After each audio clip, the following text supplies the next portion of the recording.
नमस्कार.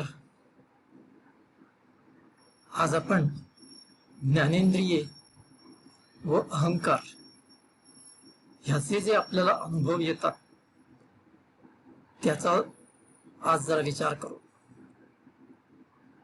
आपल्याला 5 ज्ञानेंद्रिये असतात: नाक, कान, जीभ, डोळे व त्वचा. या ज्ञानेंद्रियांचे आपले आपले विषय असतात.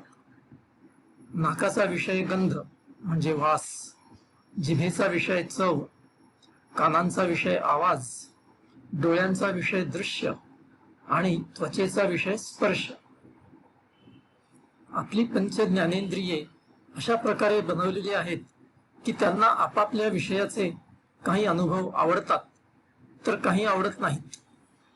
उदाहरणार्थ, आपल्या स्पर्शेंद्रियाला एका विशिष्ट तापमान मर्यादेपर्यंतच थंड किंवा गरम सुखकारक वाटते, पण त्या मर्यादेच्या पलीकडे तापमान गेले तर आपल्याला ते क्लेशकारक वाटते.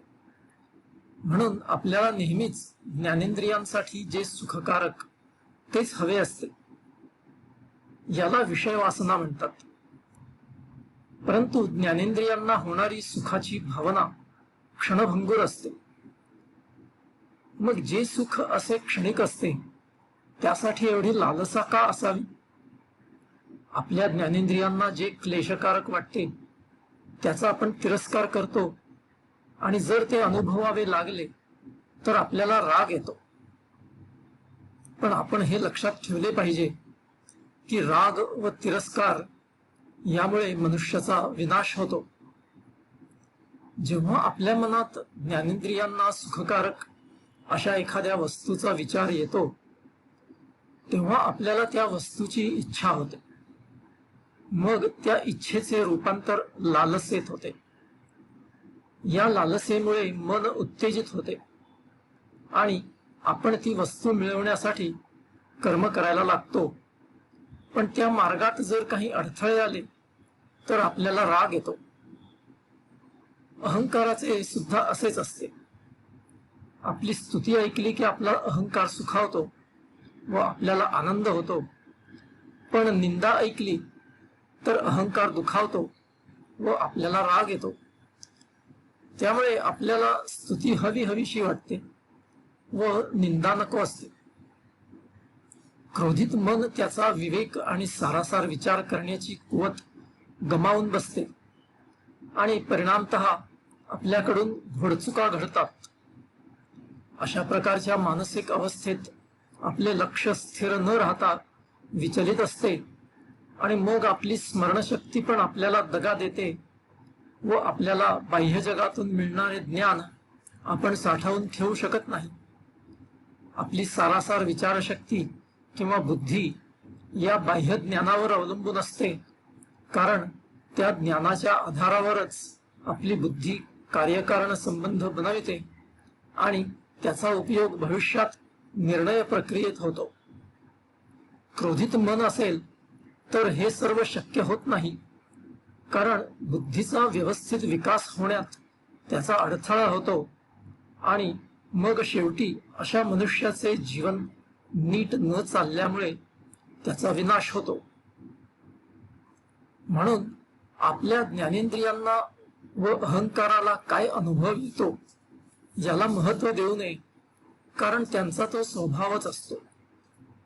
त्याऐवजी आपल्या मनाला सतत आध्यात्मिक विचारांची सवय लावावी, जेणेकरून ज्ञानेंद्रियांना व अहंकाराला येणाऱ्या अनुभवांकडे आपण स्थितप्रज्ञपणे पाहू शकू. अशी स्थितप्रज्ञ वृत्ती येण्यासाठी ज्ञानेंद्रिये व अहंकार यांच्यावर नियंत्रण मिळवावे लागते. पण विषयसुखाची वासना खूप सामर्थ्यवान असते आणि तिला दूर सारणे खूप अवघड असते. म्हणून साधकाने आपले मन विषयांपासून दूर ठेवावे. त्यासाठी आपले मन साधनेत परमेश्वराच्या अनुसंधानात गुंतवून ठेवावे, म्हणजे त्याला विषयांची आठवण तेवढीच कमी होईल. साधकाने हे लक्षात ठेवले पाहिजे की विषय वासनांच्या पूर्तीच्या मागे धावून फक्त तात्पुरते सुख मिळू शकते.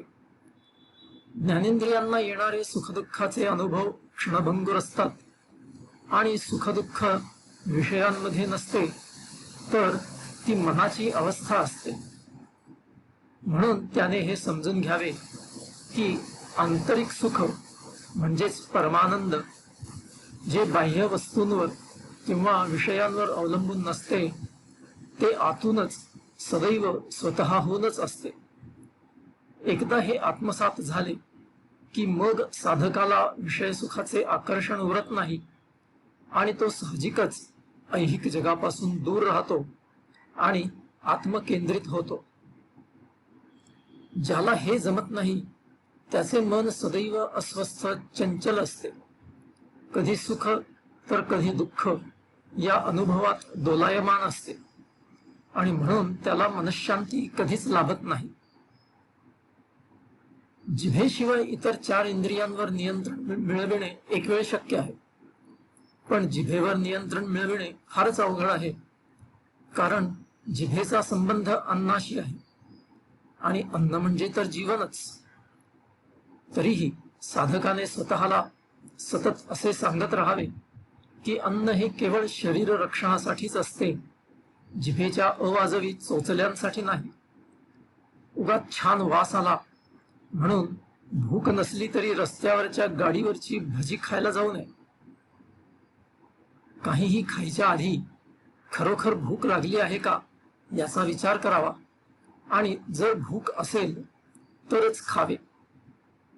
म्हणजेच मनाचे ऐकण्याऐवजी शरीराचे ऐकावे. असे पथ्य पाळत राहिले तर हळूहळू जिभेवर ताबा मिळू शकेल. आज आपण इथेच थांबूया. पुन्हा भेटूया. तोपर्यंत नमस्कार.